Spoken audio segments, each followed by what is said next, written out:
قبلہ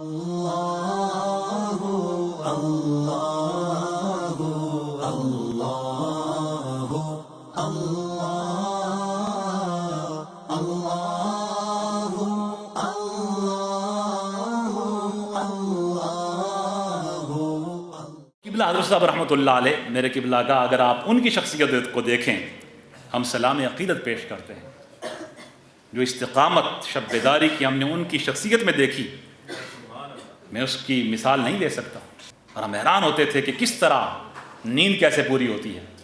آپ اگر کسی کو 12 بجے کے بعد 12:30 کے بعد سویا ہوا اگر نہ دیکھیں تو آپ اندازہ کر سکتے ہیں کہ وہ ان کی نیند کب ہوتی ہوگی. پورا دن اتنا ایکسٹریملی بیزی ہوتا تھا. آپ بہت سے لوگ واقف ہیں اس بات سے. اس کے اندر نصیحت ہے، یہ ایڈوائز ہے جس کو ریمائنڈ کرنا ہے، دہرانا ہے، سیکھنا ہے، سکھانا ہے.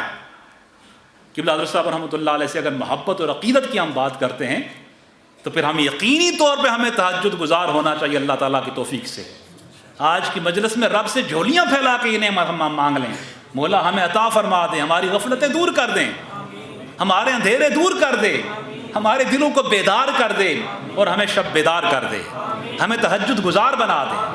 ہم تیری بارگاہ میں راتوں کو اٹھ اٹھ کے حاضر ہوں، تجھ سے لو لگائیں، تیری بارگاہ میں حاضر ہوں، تجھے منانے کی کوشش کریں، تیرے محبوب پہ درود و سلام پیش کریں، ان ساعتوں میں ہم دعا کریں، مناجات کریں، استغفار کریں.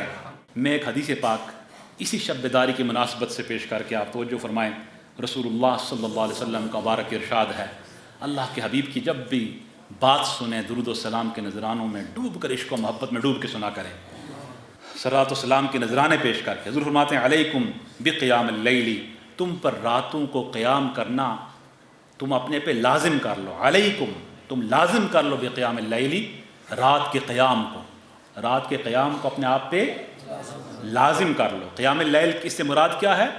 نماز تہجد، فرض نمازوں کے بعد سب سے زیادہ جس نماز کی فضیلت ہے. اس کا مطلب صالحین کا طریقہ اپنانے میں اس میں فائدہ ہے. رسول اللہ صلی اللہ علیہ وسلم فرمایا، آقا نے فرمایا، حضور نبی اکرم علیہ السلام نے کہ صالحین کا طریقہ ہے. طریقت میں کیا چیز سکھائی جاتی ہے؟ صالحین کا طریقہ. طریقت میں، تصوف میں صالحین کا، اللہ کے ولیوں کا طریقہ بتایا جاتا ہے. اور اللہ کے محبوب نے بتایا کہ قیام اللیل، راتوں کو جاگ کے عبادت کرنا، یہ نیکوکاروں کا طریقہ، اس کو اپنائیے. اور اس کے فوائد کیا ہیں، منافع کیا ہیں، بینیفٹس. وَهُوَ قُرْبَةٌ إِلَىٰ رَبِّكُمْ، کہا یہ جب تم تہجد گزار ہو جاؤ گے، یہ تہجد تمہیں اللہ کے قریب کر دے گا. یہ قرب الہی کا سبب ہے، قرب الہی کا موجب ہے. کہا ان کی نیکوکاروں کی عادت، روٹین یہ ہے، تہجد گزار ہوتے ہیں. اور ان کے ایٹریبیوٹس اور شان و عظمت میں سے یہ ہے کہ وہ تہجد گزار ہوتے ہیں.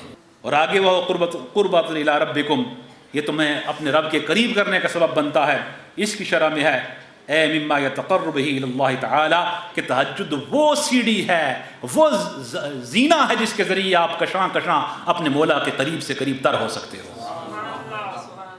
اور فرمایا ومکفر للسیئات، اور یہ گناہوں اور خطاؤں ان کو صاف کرنے والا، ان سے نجات دینے والا ہے.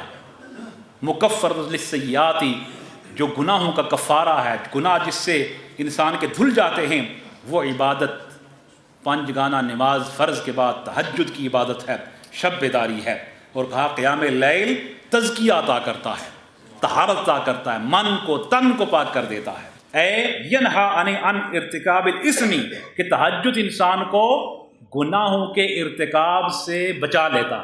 اللہ نے قرآن پاک میں فرمایا ہے ان الصلاۃ تنہا عن الفحشاء والمنکر، نماز ایک ایسی چیز ہے جس کے ذریعہ سے نماز انسان کو فحاشی سے، فحش سے اور بے روی سے، گناہ اور معصیت سے روکنے والی چیز کا نام ہے.